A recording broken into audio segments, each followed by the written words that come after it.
మోహన్ భగవత్ సింగ్ ప్రశంసలు కూడా అందించినట్లు మనకి పూర్తి హెడ్లైన్లో అయితే కనిపిస్తోంది. ఇక మహోత్సవంలో రాధా గోవింద యాత్ర రథయాత్ర సాగిందని కూడా చెప్పవచ్చు.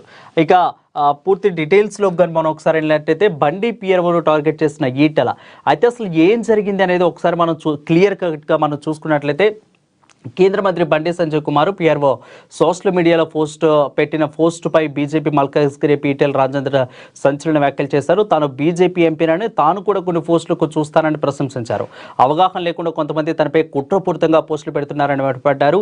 ఇక శనివారం కమలాపూర్లో ఈటెల రాజేంద్ర పర్యటించారు. ఈ సందర్భంగా మీడియాతో రాజేంద్ర చిట్చాట్లు మాట్లాడారు. వాటిని తాను పట్టించుకోరని స్పష్టం చేశారు. అవగాహన ఉన్న వాళ్ళు పోస్టులు పెడతారని ప్రశ్నలు వర్షం కురిపించారు. అతిగా తాను ఏ పార్టీలో ఉండాలో ప్రజలు తేల్చుకుంటారని చెప్పుకొచ్చారు. అంశాలను బీజేపీ హైకమాండ్ తెలుస్తుందని అన్నారు.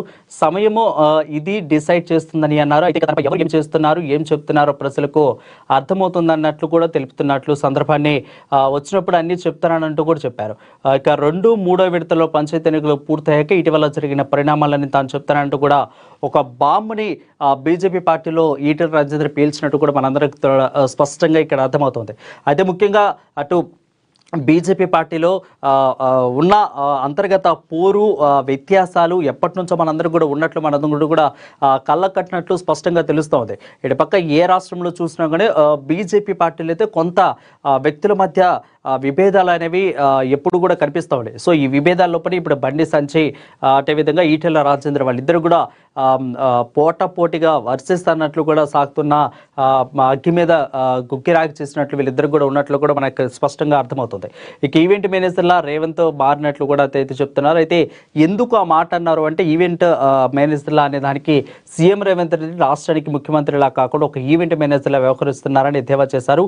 ప్రభుత్వ ఖజానాలో నిధులు లేకపోయినా కానీ ఈవెంట్ మేనేజ్మెంట్ కోసం మాత్రం సీఎం 100 కోట్లు ఖర్చు చేస్తున్నారని వివరించారు. ఇక సింగరేణిలో కార్మికుల క్వార్టర్లు బాగు చేయడానికి డబ్బులు లేవు కానీ సీఎం తన ఫుట్బాల్ ట్రైనింగ్ కోసం సింగరేణి నిధులు మళ్లిస్తున్నారంటూ కూడా ఆరోపించారు.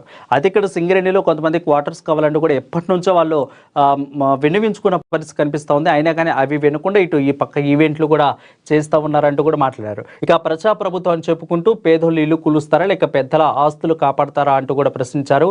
అధిక రాష్ట్రంలో జీతాలు ఇవ్వడానికి కూడా డబ్బు లేని పరిస్థితి నెలకొంది. తెలంగాణను కాంగ్రెస్ ప్రభుత్వం వల్లకాడులా మారుస్తుందంటూ కూడా ఈటెల రాజేంద్ర ఆవేదన వ్యక్తం చేశారు. అదిక కేవలం మీడియాను మేనేజ్ చేయడం తప్ప క్షేత్రస్థాయిలో కాంగ్రెస్ ప్రభుత్వం చేసిందేమీ లేదంటూ కూడా ఈటెల రాజేంద్ర దుయ్యబట్టినట్టు మనకు కనిపిస్తూ ఉంది. ఇక మరొక అంశం చూసుకున్నట్లయితే నారా బ్రాహ్మణికి most powerful women in the business award కూడా వరించింది అని చెప్పుకోవచ్చు. ఇటు ఆంధ్రప్రదేశ్కే కాకుండా ఇది 2 తెలుగు రాష్ట్రాలకి ఇదొక అద్భుతంగా ఇదొక మనం మంచి డేగా మనం చూసుకోవచ్చు. అదిగా ఏపీ మంత్రి నారా లోకేష్ సతీమణి హెరిటేజ్ ఫుడ్ ఎగ్జిక్యూటివ్ డైరెక్టర్గా నారా బ్రాహ్మణి ప్రతిష్టాత్మక పురస్కారాన్ని అందుకున్నారు. ప్రముఖ వాణిజ్య మ్యాగజైన్ బిజినెస్ టుడే ప్రతి సంవత్సరం కూడా ఇది కొత్తగా most powerful women in the business అనేది అవార్డులు అయితే ఇస్తూ ఉండేది. సో ఇదే క్రమంలోనే ఆమెకి ఈ అవార్డుకి ఎంపికయ్యారు. ముంబైలో జరిగిన కార్యక్రమంలో బ్రాహ్మణి అవార్డును స్వీకరించారు. ఇక ఈ విషయాన్ని ఆమె స్వయంగా వెల్లడిస్తూ ఈ గుర్తింపు దక్కడం పట్ల ఘోరంగా భావిస్తున్నట్లు కూడా తెలిపారు. ఇక ఈ సందర్భంగా నాయకత్వంపై తన అభిప్రాయాన్ని పంచుకున్నారు. నాయకత్వం అంటే ఇక్కడ ఒక లైన్ మాట్లాడారు. సో దీన్ని మనం చూసుకున్నట్టయితే నాయకత్వం అంటే శాశ్వతంగా నిలిచే సంస్థలను నిర్మించడం, బాధ్యతాయుతంగా విలువలను సృష్టించడం, ఈ క్రమంలో ప్రజలను శక్తివంతం చేయడమే అని ఆమె పేర్కొన్నారు. సో ఇక ఈ అవార్డుకు ఎంపిక చేసినందుకు బిజినెస్ టుడేకు ఆమె ధన్యవాదాలు తెలిపారు. ఇక భారతదేశ వ్యాప్తంగా మహిళా నేతలను ప్రోత్సహించడం అభినందనీయమని కొనియాడారు. ఇక ఎన్ఎస్సి ఇండియాలో తన అభిప్రాయాలను పంచుకోవడం ద్వారా ఎన్నో విషయాలు నేర్చుకునే అవకాశం లభించడం ఆనందంగా ఉందని చెప్పారు. నారా బ్రాహ్మణి ప్రస్తుతానికి హెరిటేజ్ ఫుడ్ ఎగ్జిక్యూటివ్గా డైరెక్టర్గా బాధ్యతలు నిర్వహిస్తున్నారు. దీంతోపాటు తన తండ్రి నందమూరి బాలకృష్ణ ఉన్న చైర్మన్గా ఉన్న బసవ తారకం క్యాన్సర్ ఆసుపత్రికి ట్రస్ట్లో బోర్డు మెంబర్గా కూడా సేవలు అందిస్తున్నట్లు కూడా మనకైతే స్పష్టంగా తెలుస్తూ ఉంది. సో ఈ విధంగా నారా బ్రాహ్మణికి ఇటు తెలుగు రాష్ట్రాలు గర్వించే విధంగా ఒక మోస్ట్ పవర్ఫుల్ బిజినెస్ ఇంది ఉమెన్ అంటూ కూడా ఆమెకి రావడం అనేది మనం ఒక గొప్ప మంచిగా మనం చెప్పుకోవాలి. ఇక నెక్స్ట్ మరొక అంశం చూసుకున్నట్లయితే కాషాయ దళపతిగా ధర్మేంద్ర ప్రధాన్ని ఉంచినట్లు కూడా తెలుస్తోంది. అయితే ఆయన వైపే మొగ్గు చూపేందుకు కూడా ఎక్కువ అవకాశాలు ఉన్నట్లు కూడా అయితే ప్రస్తుతం అయితే వార్తలు వినిపిస్తాయి. ఏంటి అసలు అనేది ఒకసారి మనం చూసుకున్నట్లయితే ఆయన వైపే మోదీ అదేవిధంగా అమిత్ షా మొగ్గు నూతన అధ్యక్షుడి ప్రకటనకు రంగం సిద్ధం చేస్తున్నట్లు కూడా తెలుస్తోంది. ఇక బీజేపీ జాతీయ అధ్యక్ష పదవిపై సుదీర్ఘ కాలంగా కొనసాగుతున్న ఉత్కంఠకు తెరదించాలని ప్రధాని మోదీ డిసైడ్ అయినట్లు తెలుస్తోంది. కేంద్ర విద్య నైపుణ్యాభివృద్ధి శాఖల మంత్రి ప్రస్తుతానికి ఉన్న మంత్రి ధర్మేంద్ర ప్రధాన్ పేరును బీజేపీ అధిష్టానం దాదాపు ఖరారు చేసినట్లయితే బీజేపీ వర్గాలు పేర్కొంటున్నాయి. 1-2 రోజుల్లో దీనికి సంబంధించిన పూర్తి అధికార ప్రకటన రావచ్చు అని చెప్తున్నారు. ఇక శివరాజ్ సింగ్ చౌహాన్ ఇక బిఎల్ వర్మ లాంటి రకరకాల పేర్లు ప్రచారం జరిగిన చివరకు అది ధర్మేంద్ర ప్రధాన్ వైపు మొగ్గు కనపడుతున్నట్లు తెలుస్తోంది. ఇక భారతీయ జనతా పార్టీ నూతన జాతీయ అధ్యక్షులుగా కేంద్ర మంత్రి ధర్మేంద్ర ప్రధాన్ను నియమించబోతున్నట్లు కూడా తెలుస్తోంది. కొంతకాలంగా అధ్యక్ష పదవి రేసులో పలువురు సీనియర్ల పేరు ప్రస్తుతం బాగా వినిపించినప్పటికీ అంతిమంగా అధిష్టానము మొగ్గు ధర్మేంద్ర ప్రధాన్ వైపు ఉన్నట్లు కూడా తెలుస్తోంది.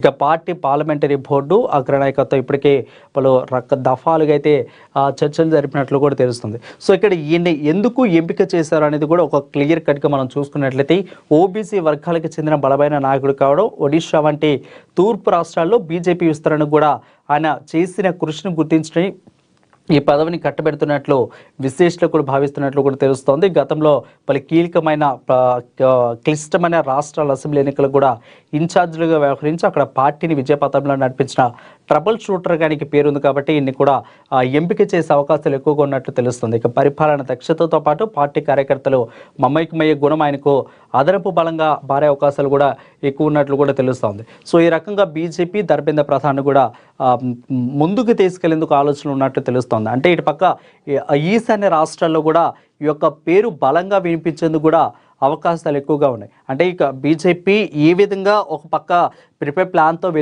ఎప్పుడు కూడా వెళ్తూ ఉండదు. మనందరూ కూడా తెలుసు ఒక అధ్యక్ష పదవి కానీ ఇంకొక మంత్రి పదవి కానీ ఎవరికైనా ఇస్తుంది అంటే అక్కడ ఏదో ఆ రాష్ట్రానికి కానీ స్వరాష్ట్రానికి కానీ మిగిలిన చుట్టుపక్కల రాష్ట్రాలకు కానీ ఏ విధంగా ఉపయోగపడుతుంది అనేది కూడా తెలుసు మనందరికి కూడా.